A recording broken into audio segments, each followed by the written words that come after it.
Good morning, dear students. Welcome to SYH Guru. Please like and share our videos and subscribe our channel.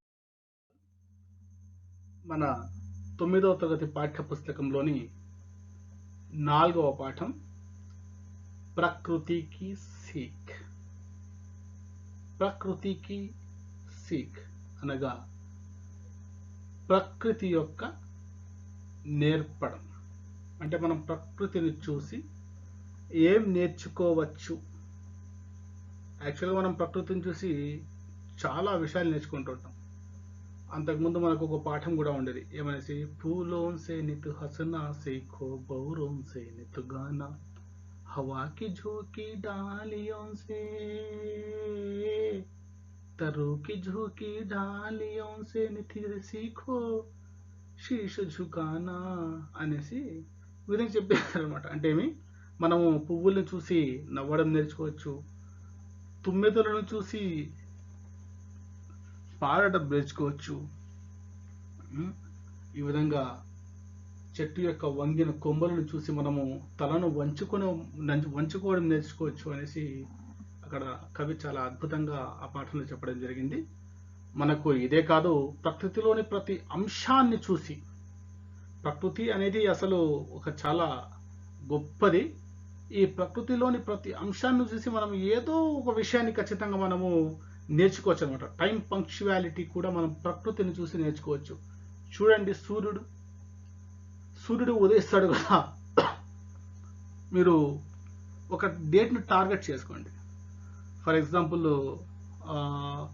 September 10 అనుకోండి, ఎందుకంటే ఒక round figure date అయితే మనకు బాగా గుర్తుంటుంది. ఇక సెప్టెంబర్ 10ని ఈ 2020 సంవత్సరంలో సెప్టెంబర్ 10 అంటే సెప్టెంబర్ 10వ తేదీన సూర్యుడు ఏ తేదీన ఉదయించాడు, ఏ తేదీన అస్తమించాడో నోట్ చేసుకోండి. 2019లో చూడండి, అదే డేటుకు ఉదయించుంటాడు, అదే డేటుకు అస్తమించుంటాడు. 2018 చూడండి. ఈ విధంగా మీరు ప్రతి సంవత్సరం ఎప్పుడు చూసినా కానీ అదే సమయానికి, అంటే మీ ఒక్క సెకండ్ కూడా పొల్లు పోకుండా ఖచ్చితంగా అదే సమయానికి ఉదయించుంటాడు, అదే సమయానికి అస్తమించుంటాడు.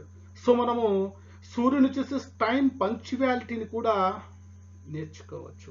ఇంతేకాదు, మనము సూర్యుని చూసి జాగ్నా ఔర్ జగానా भी सीख सकते हैं.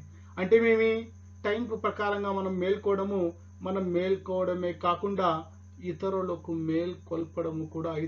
మేల్కొల్పడం కూడా మనము సూర్యుని ద్వారా తెలుసుకోవచ్చు.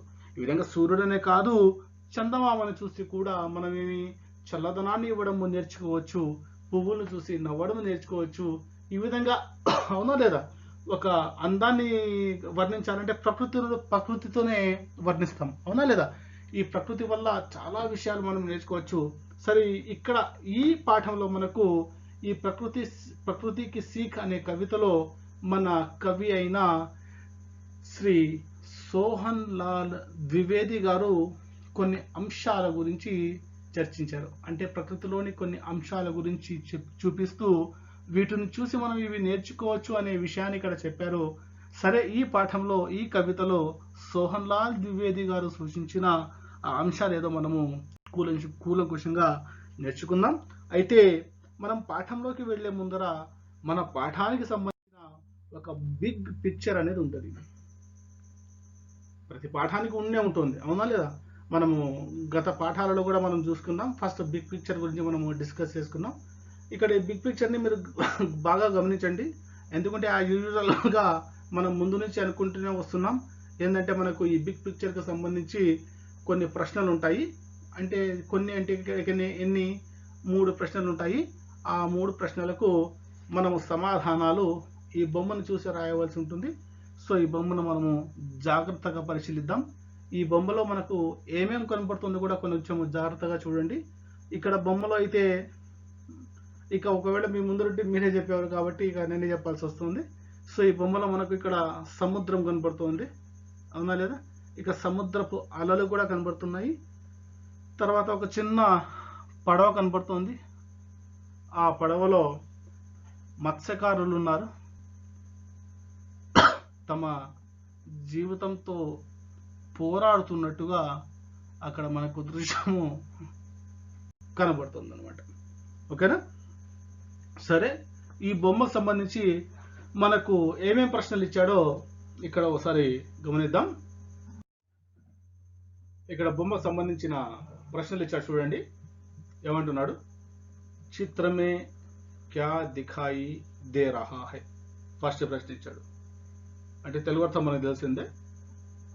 బొమ్మలో నీకు ఏమేం కనబడుతున్నాయి అని.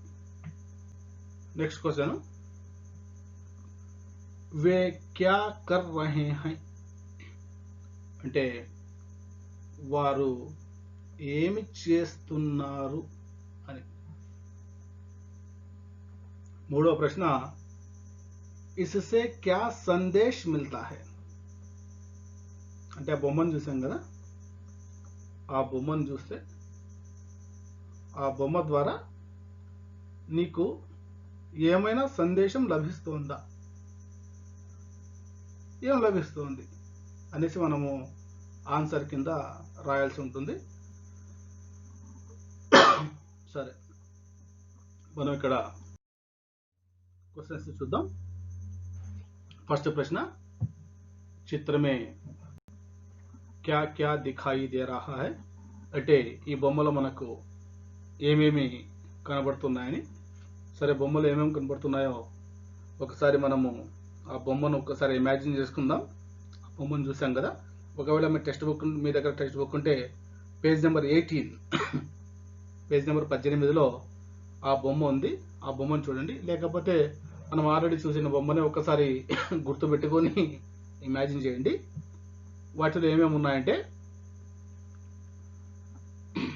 ఆ బొమ్మలో ఇస్ చిత్రమే, ఈ బొమ్మలో హమే మనకు नाव सागर, नाव में दो मछुआरे दिखाई दे रहे हैं.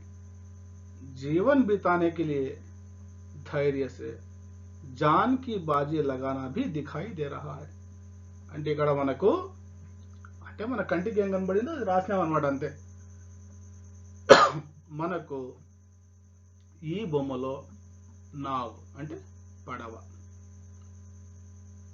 సాగర్ అంటే సముద్రము, ఇంకా నావ్ మే దో మछुआरे అంటే ఏమి, ఆ పడవలో ఇద్దరు మత్స్యకారులు, మత్స్యకారులు అంటే చేపలు పట్టేవారు, దిఖాయి దే రహే హై కనబడుతున్నారు. ఇంకా ఏం కనబడుతుంది అంటే, జీవన్ బితానే లియే అంటే జీవితాన్ని కొనసాగించడానికి, అంటే మన జీవితాన్ని గడపడానికి ధైర్య సే జాన్ కి బాజీ లగానా భీ దిఖాయి దే రహా హై. అంటే మనము మన జీవితాన్ని సంతోషంగా గడపడానికి అవసరమైతే ధైర్యంగా ప్రాణాలనే పణంగా పెట్టడం కూడా మనకు ఈ బొమ్మలో కనిపిస్తుంది. అవునా లేదా? అక్కడ చూడండి ఎంత పెద్ద అలలు అక్కడ మనకు కనబడుతున్నాయి. అంత పెద్ద సముద్రము, అంతటి భీకరమైన అలలు, ఆ అలలలో చిన్న పడవ, ఆ చిన్న పడవలో ఎంతమంది ఉండరు? ఇద్దరే ఉండరు. వారు దేనికోసం వెళ్ళారు? అది చేపల కోసం వెళ్ళారు. అవునా లేదా? చేపలు తీసుకుని ఏం చేస్తారు వాళ్ళు? జస్ట్ ఆ చేపలు తమ్మి వచ్చే ఆదాయంతో తమ జీవనాన్ని కొనసాగిస్తారు. అవునా లేదా? అంటే ఈ విధంగా జీవనాన్ని కొనసాగించడానికి ధైర్యంగా ప్రాణాలను కూడా లెక్క చేయకుండా అని జాన్కి బాజీ లగాను అంటే మీ ప్రాణాలను పణంగా పెట్టడం కూడా మనకి ఇక్కడ కనబడుతుంది అనేది మనము చెప్పవచ్చు. ఇది నా వర్షను. మీరు మీ వర్షన్ అంటే మీకు ఏం కనబడిందో అది రాసుకోవచ్చు. మనకు ఈ ఆన్సర్ ఫైనల్ కాదు. ఓకేనా? నెక్స్ట్ క్వశ్చన్, వే క్యా కర్ రహే హై. ఆ బొమ్మలో వారు ఏం చేస్తున్నారు అనేసి మనం ఆన్సర్ కింద రాయొచ్చు. అంటే ఇది నా వర్షను, ఇంకా మీ వర్షన్లో మీరు రాసుకోవచ్చు, ఇబ్బంది లేదు. वे विशाल सागर में एक छोटे नाव के सहारे मछलियां पकड़ने का प्रयास कर रहे हैं, सागर के कठिन लहरों का सामना कर रहे हैं. ఎలా రాశానంటే నేను ఆన్సర్ ఇక్కడ వే విశాల్ సాగర్ మే వారు ఏం చేస్తున్నారు అంటే వారు విశాల్ సాగర్ మే అంటే సువిశాలమైన సముద్రంలో, విశాల సాగరం అంటే వారు సువిశాలమైన సముద్రంలో एक छोटे नाव के सहारे అంటే ఒక చిన్న పడవ సహాయంతో మछलियां पकड़ने का प्रयास कर रहे हैं అంటే చేపలు పట్టే ప్రయత్నాన్ని చేస్తున్నారు. सागर के कठिन लहरों का सामना कर रहे हैं ఇక సముద్రం యొక్క కఠినమైన అలలను కూడా వాళ్ళు ఎదుర్కొంటూ ఉన్నారు. ఓకేనా, అంతే కదా. సరే, ఇక నెక్స్ట్ క్వశ్చన్ ని మనము చూద్దాం. మూడవ క్వశ్చన్ ఏమి, ఇస్సే క్యా సందేశ్ మిల్తా హై అంటే ఈ బొమ్మ చూడడం వల్ల నీకేమన్నా ఈ బొమ్మ వల్ల సందేశం లభిస్తోందా, అయితే నీకు లభించిన సందేశము ఏమి అనేసి ఇక్కడ అడుగుతున్నాడు. వాటికి మనం ఆన్సర్ ఏం రాయొచ్చు అంటే, यदि हमारे सामने लहरें जैसी अनगिनत समस्याएं हो, सागर जैसी विशाल एवं कठिन समस्याएं हो, पर भी हम अपने धैर्य को खोना नहीं चाहिए, डटकर उसका सामना करना चाहिए, क्योंकि धैर्य ही जीवन है, निर्बलता ही मृत्यु है. ఇక్కడ ఏం చెప్పచ్చు మనము, ఈ బొమ్మను చూసి నీకేమైనా సందేశం లభిస్తుందంటే చెప్పచ్చు ఏమి, యది ఒకవేళ, హమారే సామనే అంటే మన ముందు, లహరే జైసి అన్గినత్ సమస్యాయే హో, ఇక్కడ చూడండి లహరే జైసి అంటే అలలు లాంటి అన్నాం. ఒకవేళ మన ముందర అలలు లాంటి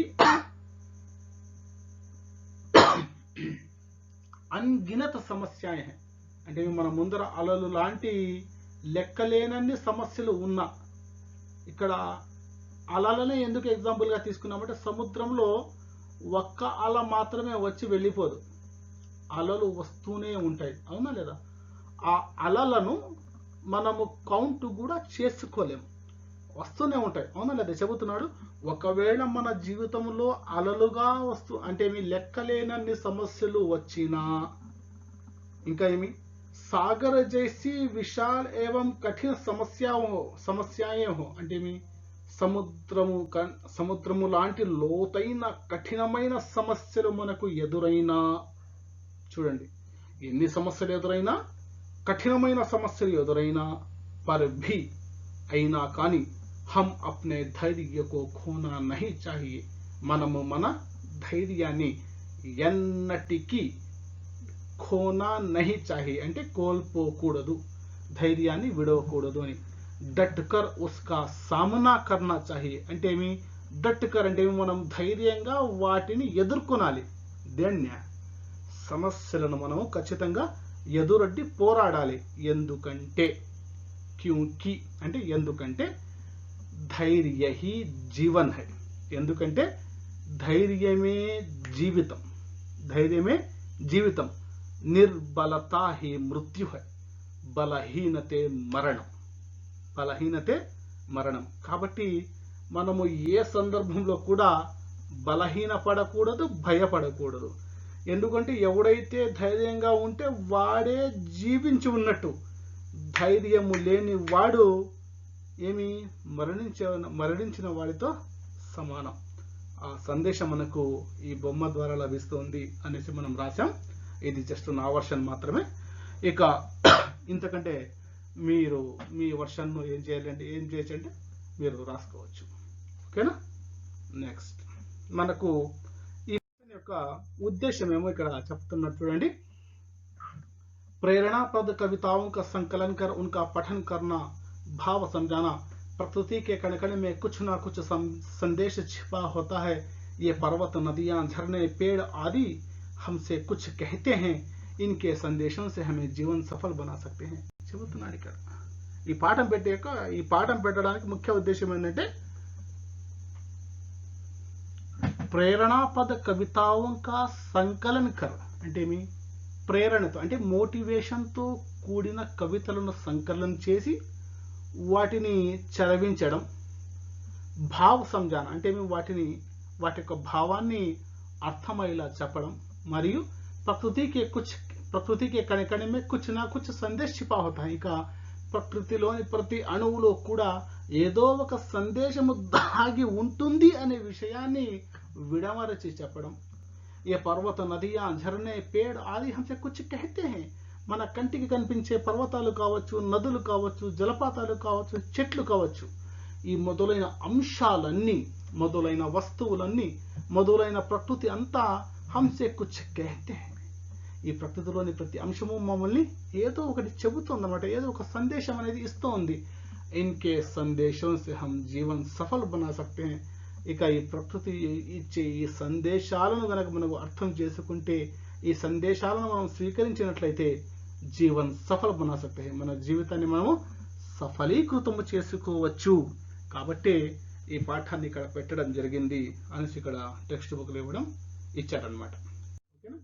సరే, మనకు ఈ పాఠం యొక్క కవి, ఈ ప్రకృతికి సీఖ్ అనే కవిత యొక్క కవి శ్రీ సోహన్ లాల్ ద్వివేది గారు అనేసి మనం ముందే అనుకున్నాము.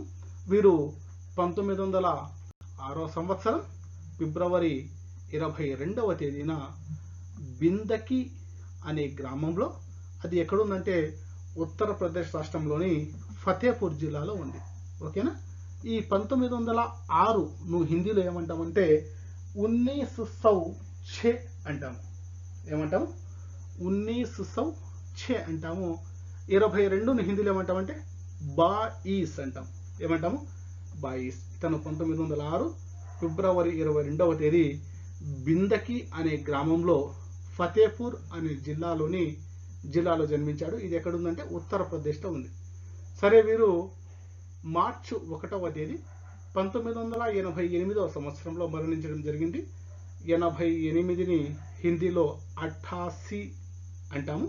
1988ని హిందీలో 1988 అనేసి అంటాము. వీరి రచనలు భైరవి, సేవాగ్రామ్, యుగాధార్, బాసురి మొదలుగునవి.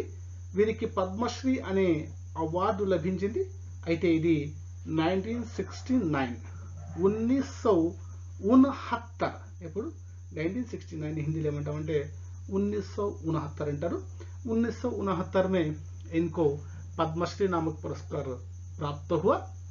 అయితే ఇక్కడ इन पर महात्मा गांधी जी का प्रभाव अधिक था అనేసి అంటున్నారు. ఇక వీరు మహాత్మా గాంధీని బాగా దగ్గరగా చూసిన వారు, వారి యొక్క ఆలోచనలతో, వారి యొక్క భావాలతో ఏకీభవించిన వ్యక్తి. కాబట్టి వారి ప్రభావం ఈ సోహన్ లాల్ ద్వివేది గారి పైన ఎక్కువగా ఉన్నది. ఇది ఈ పాఠం యొక్క, ఈ కవిత యొక్క కవి అయిన శ్రీ సోహన్ లాల్ ద్వివేది గారి గురించి. ఇక మనము నెక్స్ట్ వీడియోలో ఈ ప్రకృతికి సీఖ్ అనే పాఠంలోని కాంటెంట్ను గురించి మనం ఇక్కడ నేర్చుకుందాం. ఓకేనా students? Okay, keep watching SYH Guru.